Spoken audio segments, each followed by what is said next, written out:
नमस्कार, स्वदेश न्यूज देख रहे हैं आप। मैं हूं आपके साथ अभिजीत तिवारी। ब्राह्मण विधायक बेलगाम सख्ती में हाईकमान। यूपी विधानसभा के शीतकालीन सत्र के बीच मंगलवार शाम राजधानी लखनऊ में हुई ब्राह्मण विधायकों की बैठक से सियासी पारा हाई है।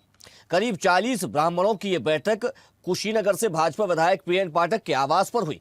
इस बैठक की खबर ने जहां एक ओर बीजेपी की नींद उड़ा दी, तो वहीं राजनीतिक गलियारों में तरह तरह की चर्चाएं शुरू हो गई हैं। अब भाजपा विधायक पीएन पाठक ने बैठक को सामाजिक और अनौपचारिक मुलाकात बताया, जबकि विपक्ष ने इसे उपेक्षित वर्गों की आवाज के रूप में देखा। भाजपा विधायक पीएन पाठक ने बैठक को लेकर सफाई देते हुए कहा कि इसे किसी राजनीतिक रणनीति या गुटबाजी से जोड़कर देखना गलत है। उन्होंने बताया कि 2 दिन पहले विधानसभा में बैठे बैठे बातचीत के दौरान लिट्टी चोखा कार्यक्रम का विचार मन में आया था। संयोग से उनके घर पर इसकी व्यवस्था संभव थी, इसलिए सभी को आमंत्रित किया गया। पाठक ने कहा कि हम पार्टी के कार्यकर्ता हैं, यहां जात पात की राजनीति नहीं होती है। लेकिन समाजवादी पार्टी ने कहा कि इससे पहले ठाकुर समाज की भी बैठक हुई थी और अब ब्राह्मण विधायकों की बैठक हो रही है। यह साफ संकेत है कि समाज के अलग अलग वर्ग खुद को असहज महसूस कर रहे हैं। यह ऐसा दर्द है जो ना ठीक से सहा जा रहा है, ना खुलकर कहा जा रहा है। उधर बीजेपी प्रदेश अध्यक्ष पंकज चौधरी ने इस पूरे प्रकरण पर सख्ती दिखाई, साफ संदेश दिया कि भाजपा में किसी भी तरह की आंतरिक गुटबाजी या वर्ग विशेष की राजनीति के लिए कोई जगह नहीं है। उन्होंने 2 टूक शब्दों में कहा कि भविष्य में इस तरह के आयोजनों या बैठकों से सभी को दूर रहना चाहिए, ताकि पार्टी की छवि और एकजुटता पर कोई सवाल ना उठे। बहरहाल, अब उत्तर प्रदेश में भाजपा के ब्राह्मण विधायकों और विधान परिषद सदस्यों की गुप्त बैठक ने राज्य की राजनीति में हलचल मचा दी है। सवाल इससे पहले हुई ठाकुर विधायकों की बैठक पर होने लगे हैं। उत्तर प्रदेश के राजनीतिक गलियारों में तमाम आरोप प्रत्यारोप और राजनीतिक प्रतिक्रियाओं का दौर लगातार जारी है। हम इसी विषय पर चर्चा करेंगे, लेकिन उससे पहले कुछ बयान सुन लेते हैं। राजनीतिक मंथन किसी भी तरह से नहीं, केवल अपने समाज को, सर्व समाज को कैसे लेकर चला जाए, इसके लिए हम लोग चिंतन किए और माननीय योगी आदित्यनाथ जी के नेतृत्व में पूर्ण रूप से हम लोग संतुष्ट हैं। दर्द बाहर निकल के आ रहा है, जो दर्द लगातार लंबे समय से है, पर वो कहा भी नहीं जा रहा और अब सहा भी नहीं जा रहा। तो वो दर्द निकल करके इन बैठकों के माध्यम से बाहर आ रहा है और ये सारे पीड़ित उपेक्षित लोग हैं जिनकी सरकार में सुनवाई नहीं हो रही और कहीं ना कहीं चाहते हैं कि उनकी ताकत दिखाई पड़े और सरकार में उनकी कुछ हद तक सुनवाई हो सके। विधायक वो नेता सदन के खिलाफ जाके अलग से बैठक कर रहे हैं, ब्राह्मण विधायक अलग बैठक कर रहे हैं, तो उनको रोकने और टोकने का काम प्रदेश अध्यक्ष कर रहे हैं, नेता सदन नहीं कर रहे हैं। ये इस बात को बताने के लिए काफी कि भारतीय जनता पार्टी में सब कुछ ठीक नहीं है। आज जिस तरीके से प्रदेश अध्यक्ष के द्वारा इन लोगों का अपमान किया गया, क्योंकि बाकी जातियों की मीटिंग हुई तो उस पर कोई नोटिस नहीं आई, कोई भी उस पर कोई कार्रवाई की बात नहीं की गई। आज ब्राह्मण समाज के लिए विशेष रूप से टारगेट करके कार्रवाई की बात हो रही है। मुझे लगता है कि निश्चित तौर से इस पर इन लोगों को मजबूत स्टैंड लेना चाहिए। तो उत्तर प्रदेश में पारा बढ़ा हुआ है, टेम्परेचर बिल्कुल हाई है, तापमान बढ़ता ही चला जा रहा है और तापमान बढ़ने की वजह है ब्राह्मण विधायकों की बैठक बंद कमरे में हुई। एनपी पाठक के आवास पर यह बैठक हुई है, इसी मुद्दे पर करेंगे चर्चा। लेकिन सबसे पहले परिचय करवा देते अपने मेहमानों से। हमारे साथ भाजपा प्रवक्ता विवेक श्रीवास्तव जी जुड़ गए, आपका बहुत स्वागत है। साथ ही सपा प्रवक्ता रविंद्र प्रताप सिंह जी भी हमारे साथ जुड़ गए, आपका भी बहुत स्वागत है। मैं चर्चा की शुरुआत विवेक जी से करूंगा। विवेक जी, सियासत में क्या चल रहा है उत्तर प्रदेश की? सब कुछ ठीक है भाजपा में? जी एकदम बहुत ठीक चल रहा है और हमेशा से ठीक रहा है, आगे भी ठीक रहेगा। पंकज चौधरी जी प्रदेश अध्यक्ष के रूप में अपना कार्यभार संभाल चुके हैं। उनके नेतृत्व में प्रदेश का हमारा एक एक कार्यकर्ता कमर कस रहा है। 27 में भारतीय जनता पार्टी की प्रचंड बहुमत की सरकार बनेगी और समाजवादी पार्टी को 27 में 27 सीटों पर समेटने का कार्य पंकज चौधरी जी के नेतृत्व में भारतीय जनता पार्टी का एक एक कार्यकर्ता करेगा। ये जो ब्राह्मण विधायकों की बैठक हुई है, इसको कैसे देखा जाए फिर? क्योंकि उसके बाद तो नसीहत भी दे दी गई कि भाई ऐसे नहीं मिलना है, पार्टी की रीति है, पार्टी की गाइडलाइन है। अब मिल लिए भाई, कमरे में खाना था, लिट्टी चोखा तो पहुंच गए, क्या दिक्कत हो गई? देखिए, उत्तर प्रदेश में हाईकोर्ट की भी एक गाइडलाइन इस तरह से है कि राजनीतिक दल जातिगत सम्मेलनों से दूर रहें। क्योंकि भारतीय जनता पार्टी ऐसे भी जातीय राजनीति नहीं करती, ना जातिगत आधार पे विभाजन का समर्थन करती है। उस दृष्टिकोण से हमारे प्रदेश अध्यक्ष जी ने कहा कि ऐसी बैठकों से बचा जाए और आगे ऐसी बैठकें ना की जाए। लेकिन सपा ने तो मौका लपक लिया है, उन्हें फुल टॉस मिली है और वे खेल भी रहे हैं, समर्थन भी दे रहे हैं सपा तो। देखिए, सपा के तुमने मौका क्या लपा, सपा के पास कोई काम नहीं है। सपा की तरफ से शिवपाल जी का बयान आया कि हमारे पास आए हम सम्मान देंगे। अब इस पे सिवाय हंसने के कोई और क्या कहेगा। अपना खुद का तो सम्मान उनका उनकी पार्टी में है नहीं। आया राम गया राम की स्थिति कब भतीजा रखे कब निकाल दे, तो दूसरे को सम्मान देने की बात कर रहे हैं। तो उनकी बात की कोई गंभीरता से लेता नहीं उत्तर प्रदेश में। ठीक है, खुद उनकी पार्टी भी नहीं लेती है। ठीक है, रविंद्र जी क्या कहेंगे? अभिजीत जी, भारतीय जनता पार्टी में विद्रोह एक आम प्रचलन है। भारतीय जनता पार्टी के संस्थापक प्रोफेसर बलराज माधोक से ये शुरू होता है। तो दिवंगत अटल बिहारी वाजपेयी जी के खिलाफ बगावत करते हैं, उसके बाद ये सीरीज चलती रहती है।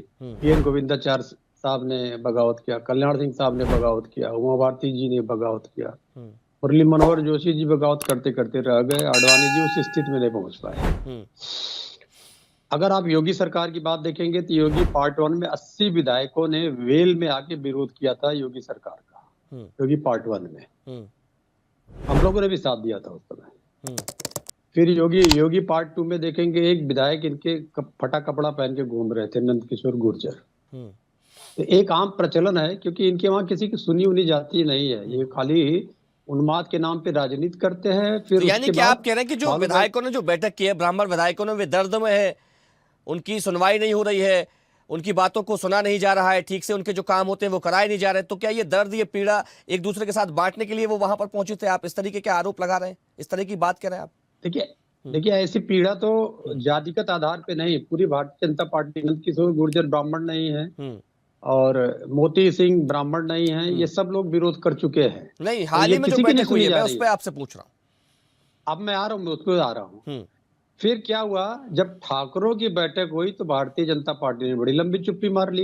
लेकिन जैसे ही ब्राह्मणों की बैठक हुई तो एक नए सज्जन आए थे, कोतवाल साहब, उन्होंने चेतावनी दे दिया। इस चेतावनी की आग बगल में मध्य प्रदेश में पहुंच गई, आपके वहां के ब्राह्मणों ने भी कहा, विधायकों ने भी कहा हम भी बैठक करेंगे। तो किसी भी एक समाज को आप पीड़ित करके बहुत लंबे समय तक नहीं रह सकते हैं। योगी पार्ट 1, योगी पार्ट 2, निश्चित रूप से। लेकिन ये लग क्यों रहा है आपको कि ब्राह्मण जो विधायक है वो पीड़ित है, या दूसरे विधायक है जो वो पीड़ित है सरकार में? खुद भाजपा के ही विधायक पीड़ित है, आप कैसे कह रहे हैं? ये सुनी नहीं जाती है, खुद ही वही लोग कहते हैं, मैं नहीं कह रहा हूँ, वो लोग कहते हैं। ना थाना सुन रहा है, ना पुलिस सुन रहा है, ना एसपी सुन रहा है, ना इंजीनियर सुन रहे हैं, वो लोग कहते हैं हम तो आप करेंगे, मदद करेंगे, उनकी सुनवाई करवाएंगे आप लोग? सपा पहुंचेगी साथ में? एकदम तैयार, हमने सुनवाई करवाई है। अच्छा, जो यहाँ पर ब्राह्मणों के सबसे बड़े नेता थे उत्तर प्रदेश के हरिशंकर तिवारी, हम उनके परिवार के साथ खड़े हुए, उनके परिवार को योगी सरकार ने नेस्तानबूंद कर दिया, हम उनके साथ खड़े हुए। जो भी पीड़ित है वो पीड़ित है, तो आएगा हमारे साथ में। आप कह रहे हैं कि हमने सुनवाई करवाई है, और आपके ही कई सारे नेता मंचों से कहते हैं कि सरकार में किसी की सुनवाई नहीं हो रही है, हमारी सुनी नहीं जाती है। तो जब आपकी खुद नहीं सुनी जा रही है, आप विपक्ष में है, आप कहां से सत्ता पक्ष के विधायकों की सुनवाई करवा देते होंगे? ठीक है, मैं आऊंगा आपको। विवेक जी। हाँ जी, देखिए सबसे पहले रविंद्र जी हमारे मित्र है, रविंद्र जी से कह दीजिए पहले चाचा की सुनवाई भतीजे की करवा दे। भतीजा अपने चाचा की तो सुन ले। बिहार गए थे भतीजे, चाचा को हेलीकॉप्टर भी नहीं दिया, ले भी नहीं गए, चाचा यहाँ नाराज प्रदेश में घूमते रहे। भतीजे बिहार गए, वहां कुछ हुआ नहीं, बेगानी शादी में अब्दुल्ला दीवाने की तरह घूमते रहे। तो पहले घर में एक दूसरे की सुनवाई करवा दें। रही बात भारतीय जनता पार्टी में सुनवाई की, तो गलत सिफारिशें किसी की नहीं सुनी जाती। हाँ, जो उचित होता है उस पर कार्रवाई होती है, उस बाकायदा हो रही है। योगी पार्ट 1 भी देखा इन्होंने, पार्ट 2 भी देख रहे हैं, आगे पार्ट 3 भी देखेंगे। जनता लेकिन विवेक जी, ठाकरों की भी इसी उत्तर प्रदेश में बैठक होती है, कुटुंब बैठक उसको नाम दिया जाता है, तब कोई कार्रवाई, किसी प्रकार की कोई नसीहत, कोई बयानबाजी तब देखने को क्यों नहीं मिलती? लेकिन जब ब्राह्मण विधायक बैठक करते हैं, फिर इस तरीके की बातें, तमाम नसीहत, तमाम तरह की चेतावनी, पार्टी की रीति नीति, पार्टी का अनुशासन, संगठन की किस प्रकार की नीतियां हैं, संविधान भाजपा का कैसे काम करता है, तब ये बातें क्यों कही गई? ना तमाम नसीहत दी गई, न तमाम चेतावनी दी गई। अब जिन्हें बहुत सरल शब्दों में कहा, देखो भारतीय जनता पार्टी इस तरह की राजनीति में भरोसा नहीं करती और न इस तरह की राजनीति करती। ऐसे में आगे ऐसी बैठकें ना हो, इस बात के लिए कहा है। विधायक हमारे अपने हैं, कार्यकर्ता रहे हैं सब, कोई बाहर के नहीं है और प्रदेश अध्यक्ष ने उनको एक गाइडलाइन दी है, तो प्रदेश अध्यक्ष जी की गाइडलाइन से इतर कोई जाएगा ये कोई सोच भी नहीं सकता भारतीय जनता पार्टी का कार्यकर्ता है। और क्योंकि प्रदेश अध्यक्ष जी का इतना लंबा राजनीतिक जीवन, 7 बार के सांसद है, सभासद से उन्होंने राजनीति शुरू की है और इतना अनुभवी उनका व्यक्तित्व। ठीक है, मैं आपकी बात को आगे बढ़ा रहा हूँ। देखिए, किसी प्रकार की कोई राजनीति नहीं हुई, सहज बैठक थी। ये कहा गया विधायक की ओर से जिनके आवास पर यह बैठक हुई, उन्होंने कहा कि लिट्टी चोखा खाने का प्रोग्राम बना, बात हुई, सब लोग इकट्ठे हो गए, पहुंच गए खाने के लिए। फिर जब इतनी सहज बैठक थी तो फिर उसके बाद क्यों बोलना पड़ा प्रदेश अध्यक्ष को? उसको लेकर के तमाम विपक्ष तरह तरह की चर्चाएं कर रहा था। ऐसी चर्चाओं से भाजपा तो बड़ा मजबूत संगठन है, आपको विपक्ष की कब से पड़ गई कि आप विपक्ष की अगर बातों को ध्यान में लेकर के अपने जो विधायक है उन पर चेतावनी और तमाम तरह की बातें करने लगे?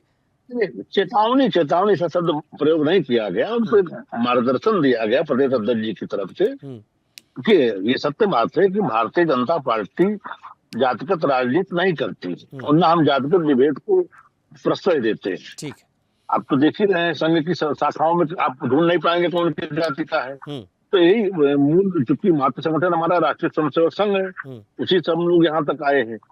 तो भारतीय जनता पार्टी इस तरह की राजनीति में विश्वास नहीं करती, लेकिन क्योंकि कुछ प्रदेशों में जातिगत राजनीति सच्चाई भी है, उससे आप मुंह भी नहीं मोड़ सकते। तो उत्तर प्रदेश की वो भी समस्या है। लेकिन क्योंकि जहां तक संगठन का सवाल है, अध्यक्ष जी ने स्पष्ट किया कि भाई देखिए, इस तरह की राजनीति के विचारधारा के पोषक नहीं है, आगे से ऐसी बैठकें ना करें। ये उन्होंने मार्गदर्शन दिया, उनके मार्गदर्शन से सब लोग लाभ उठाएंगे, हम लोग भी उनके मार्गदर्शन से आगे बढ़ेंगे। ठीक है जी, ठीक है। रविंद्र जी, देखिए, अभी तो परिवारवाद का आरोप भी लगा दिया, परिवार में किस प्रकार से गुटबाजी होती है। चाचा पहले प्रगतिशील समाजवादी पार्टी भी बना लेते हैं, उसके बाद फिर आ जाते हैं समाजवादी पार्टी में। ये घर की बातें उन्होंने गिनवा दी है। और फिर उसके बाद दूसरा सवाल मेरा ये है आपसे कि जो विधायक रूठे, जैसा आप कह रहे हैं कि रूठे विधायक है, पीड़ा लेकर के एक साथ बैठे थे, तो क्या सपा मनाने जाएगी और किस तरीके से मनाएगी, बता दीजिए थोड़ा सा। सबसे पहले तो हमारे परिवार पे कटाक्ष क्या उसका दे दें। खाली भारत का ही नहीं, पूरे लोकतांत्रिक देश में खाली हमारा परिवार एक ऐसा परिवार है जो आपस में मतैक होने के बाद फिर एक साथ में है। प्रधानमंत्री जी का ही परिवार उनके साथ में नहीं, अकेला परिवार हमारा परिवार है बस। मतभेद होंगे आपस में, मनभेद भी होंगे आपस में, लेकिन हम एक साथ हैं और एक साथ मिलके ये लड़ रहे हैं। कहते भाई शिवपाल जी को कुछ नहीं मिला था, आदरणीय शिवपाल जी वो सब परिवार एकदम पूरी सक्रिय राजनीति में, पुत्र के साथ भी। अब आते हैं कि भारतीय जनता पार्टी जातीय राजनीति नहीं करती, जरा इनके मातृ संगठन में चल से हैं। इनका मातृ संगठन आरएसएस है। उसका जो मुखिया होता है उसका ऐसा चुनाव होता है जिसका पूरा दुनिया के बारे में मालूम नहीं है, जाने तो आश्चर्य होगा। एक पर्ची लिख देंगे वही मुखिया हो जाए। लेकिन कौन मुखिया होगा? जो चितपावन ब्राह्मण होगा, ब्राह्मण भी नहीं, जो चितपावन ब्राह्मण होगा, इसको कहते हैं जातीय राजनीति। अब आते हैं सक्रिय राजनीति में आ जाते हैं। प्रधानमंत्री कहते हैं हमारी जाति फलाना, मुख्यमंत्री कहते हैं हमारी जाति फलाना। सबसे ज्यादा जातीय संगठन इनके वहाँ, सबसे ज्यादा जातीय संगठनों की बैठकें इनके वहाँ। अब नया कोतवाल का साहब जातीय बैठक मत करो, विधायकों को कह रहा है। अभी यही कोतवाल साहब कहेंगे कि नहीं साहब अब फलाना जाति का को पसमानदा समाज का बैठक। तो जो विधायकों को कहा गया है भारतीय जनता पार्टी की, आपकी संवेदनाएं, मुझे लग रहा है कि आपकी संवेदनाएं उनके प्रति है, तो मैं पूछ रहा हूँ आपसे कि आप मनाने जाएंगे उनको, कैसे मनाएंगे? जो उनकी पीड़ा है, जो दुख है, जो दर्द है, जो वो किसी से बयान नहीं कर पा रहे, हो सकता है कि आपके साथ साझा कर दें, क्या कहेंगे? जब पीड़ित कोई होता है तो खड़े होते हैं। मैंने पिछले बार कहा, जो आपने मौका दिया था कि जब इनके 80 विधायक निकल के वेल में गए थे, तब हम इनके साथ में गए थे, हम इनके साथ में खड़े हुए थे, वेल में साथ में खड़े हुए थे। ये इनके ब्राह्मण विधायक पीड़ित हैं वो हमारे पास आएंगे, हम पूरी तरीके से जितना संभव हो सकेगा राजनीतिक रूप से उनकी मदद करेंगे और उनके साथ खड़े रहेंगे। जो पीड़ित है वह पीड़ित है। हमारे विवेक भाई भी जब पीड़ित होंगे तब भी हम इनके साथ खड़े होंगे। तो जो भी पीड़ित व्यक्ति होगा उसके साथ समाजवादी पार्टी खड़े रहेगी और उसको पीड़ित होने से बचाएगी। और हम ऐसा ब्राह्मण समाज के साथ पूरे उत्तर प्रदेश में कर रहे हैं। हर ब्राह्मण समाज का व्यक्ति ये जानता है कि समाजवादी पार्टी उन 3 बड़े ब्राह्मणों के साथ खड़ी हुई है जिनको योगी सरकार ने पीड़ित किया हुआ है, और हम हमेशा ऐसा करते रहेंगे। ठीक है, रविंद्र जी ने देखिए बड़ा दिल दिखा दिया है विवेक जी। वो कह रहे हैं कि अगर आपकी भी कोई पीड़ा होगी तो बता दीजिएगा, कोई संकोच मत कीजिए, किसी भी प्रकार की कोई निराशा होगी बिल्कुल बताइए। तिवारी अभिजीत जी, मेरा रविंद्र जी से बस इतना ही निवेदन है कि पहले जो इनके खुद के विधायक नाराज इधर उधर घूम रहे हैं उनको मना लेते। उसमें पांडे जी भी हैं, सिंह साहब भी हैं, पाल जी भी हैं, हर जाति के विधायक इनसे नाराज घूम रहे हैं, तो उनको मना लो पहले भाई। क्यों सत्ताधारी दल के नेताओं के कार्यालय की वो लोग शोभा बढ़ाते फिर रहे हैं?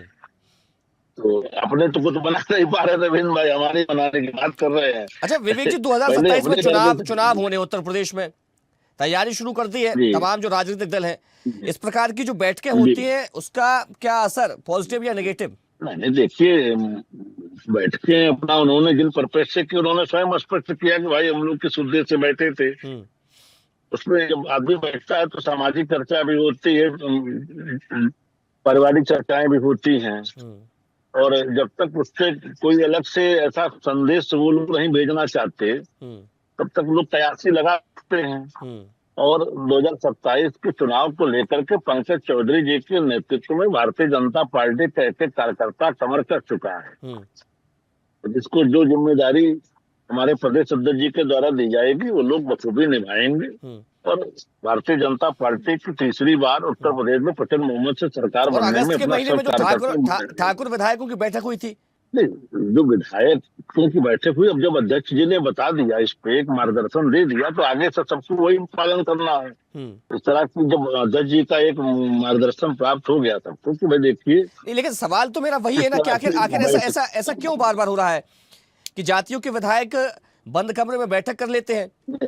मैं कहता हूँ कुछ लोग मिले जुले बैठ गए, अब उसका अगर लोग इधर उधर चर्चा करेंगे, कयास करेंगे, वो अगर पार्टी को लगता है कि नहीं ये मैसेज इससे ठीक नहीं जा रहा तो पार्टी उसको संज्ञान लेती है। अध्यक्ष जी ने उस पर मार्गदर्शन दिया कि भाई ऐसी बैठकें आगे से न की जाए, क्योंकि भारतीय जनता पार्टी जातिगत राजनीति में विश्वास नहीं करती, न इस तरह की राजनीति को प्रश्रय देते हैं। आगे से ऐसा ना हो, अध्यक्ष जी का मार्गदर्शन सबको सिरोधार है, सब लोग उसका पालन करेंगे। ठीक है रविंद्र जी, देखिए कहते हैं कि जब भी कोई सुधार करना हो तो हम अपने आप से सुधार करें तो ज्यादा बेहतर होता है। कहते हैं कि हम सुधरेंगे जग सुधरेगा। जब कोई नवाचार करते हैं तो कहते हैं अपने घर से शुरुआत करो, बेहतर उसके परिणाम आएंगे। अब विवेक जी कह रहे थे कि पहले भाई घर को सुधार ले, घर के जो तमाम विधायक रूठे रूठे से नजर आते हैं थोड़ा उनको भी तो मना लीजिए। 3 नाम लिया है एक जाति के विधायकों का। हम लोग तो उस हद तक भी गए कि जब इन लोगों ने तोड़ना इनकी पुरानी परंपरा रही।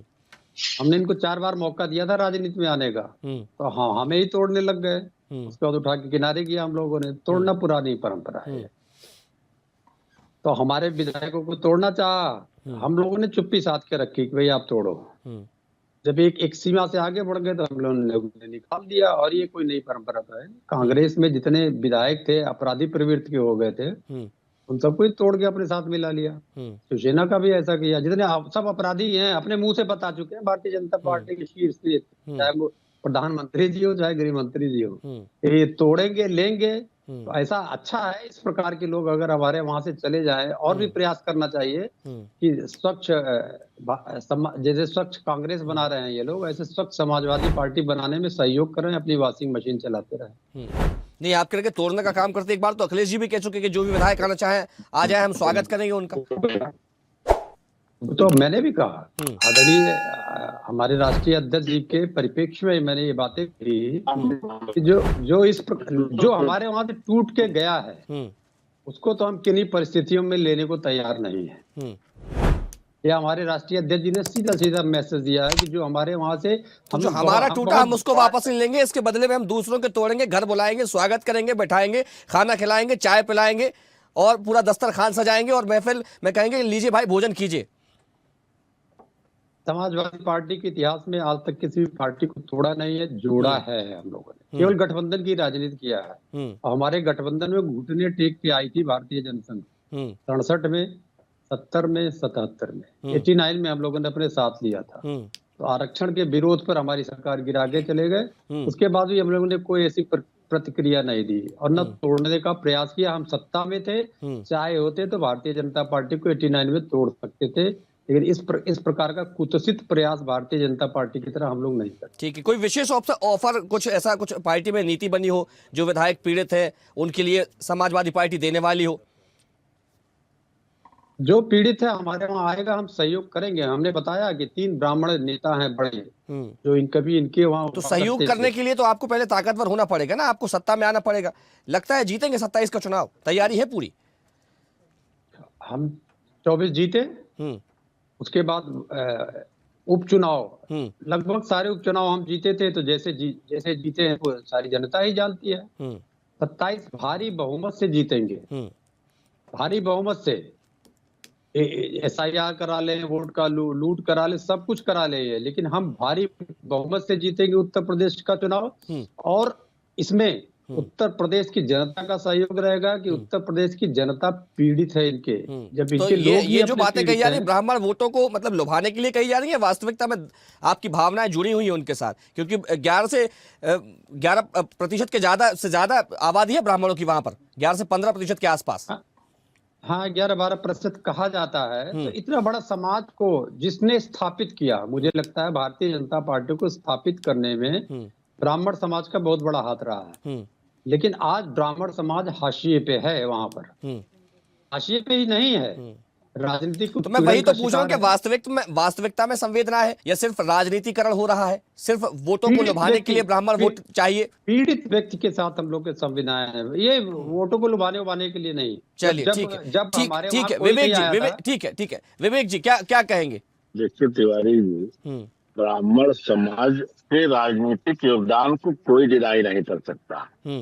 और जिस तरीके से ब्राह्मण समाज पे हमले हुए हैं समाजवादी पार्टी के सर पे, इनके कार्यकर्ताओं के द्वारा, इनके लोगों के द्वारा, चाहे व्यासपीठ को अपमानित करने का वाकया हो, चाहे वहाँ ब्राह्मणों की बहन बेटियों को गाली गलौज का विषय हो, चाहे गोस्वामी तुलसीदास जी द्वारा रचित रामचरितमानस का अपमान हो, तो ब्राह्मण समाज जो है सनातन का अग्रगामी है। और जिस तरह से सनातन संस्कृति पे जो हमले होते हैं तो उससे ब्राह्मण समाज पीड़ित होता है, दुखी होता है, और उसका एक दुख जायज भी है। उसने तमाम बलिदानों के साथ सनातन संस्कृति की रक्षा की है, उसके इस योगदान को कोई भुला नहीं सकता। तो और दुर्भाग्य है कि ब्राह्मण समाज पे जिस तरह से हिंदू होते हुए भी लोगों ने हमले किए हैं, कह लीजिए कि कालनेमी रूप सनातन रूपधारी या हिंदू रूपधारी लोगों ने हमले किए। इसके अलावा विधर्मियों के द्वारा भी ब्राह्मण समाज टारगेट पे है। उनकी बेटियां लब जिहाद में फंसाई जा रही हैं, उसका रेट 20-20 लाख रुपए लगा रखा लब जिहादियों ने। ये भी एक समस्या है। ब्राह्मण वर्ग को हर तरफ से चोट पहुंचाने की कोशिश हो रही है। ठीक है, एक बार फिर से जो सवाल पहले किया था वो फिर से पूछ रहा हूँ। सब कुछ ठीक है, कोई दिक्कत वाली, कोई परेशानी वाली बात तो नहीं? पार्टी में किसी प्रकार की कोई फूट की आशंका, कोई शुरुआत तो नहीं हो रही है? नहीं तिवारी जी, ब्राह्मण हमारे अपने हैं, सब कार्यकर्ता है, और ब्राह्मणों के योगदान को कोई भी डिनाई नहीं कर सकता उत्तर प्रदेश में, जो भी राजनीतिक रूप से अपने आप को सक्रिय समझता है। ठीक है, समय हो गया है चर्चा में हमारे साथ जुड़ने के लिए विवेक जी आपका बहुत शुक्रिया, और रविंद्र जी आपका भी बहुत धन्यवाद। तो उत्तर प्रदेश की सियासत में भूचाल देखने को मिला, ठंड के दिनों में तापमान बढ़ता हुआ देखने को मिला, और वजह है ब्राह्मण विधायकों की बंद कमरे में बैठक। भाजपा विधायक के घर में यह बैठक होती है जिसमें तमाम जो ब्राह्मण विधायक हैं भाजपा खेमे के, वे पहुंच जाते हैं। अब किन मुद्दों को लेकर चर्चा की गई? हालांकि विपक्ष तो यह आरोप लगा रहा है कि विधायकों की जिस प्रकार से सुनवाई नहीं हो रही है, उनके काम आगे नहीं बढ़ाए जाते हैं, उनके जो लोग हैं उनकी सुनवाई नहीं हो रही है, तो ये जो दर्द है वो वहां पर बांटा गया है। हालांकि इसके बाद भाजपा हाईकमान अलर्ट होता है और एक निर्देश जारी कर दिया था कि किसी भी प्रकार की जातिगत बैठकें विधायक ना करें। फिलहाल चर्चा में इतना ही। देखते रहिए स्वदेश न्यूज, सबसे पहले देश। देखते रहिए स्वदेश न्यूज। अगर आप इस वीडियो को सोशल मीडिया हैंडल फेसबुक या इंस्टाग्राम पर देख रहे हैं तो हमें फॉलो करें। अगर यूट्यूब पर देख रहे हैं तो सब्सक्राइब करें और बेल आइकन दबाना ना भूलें।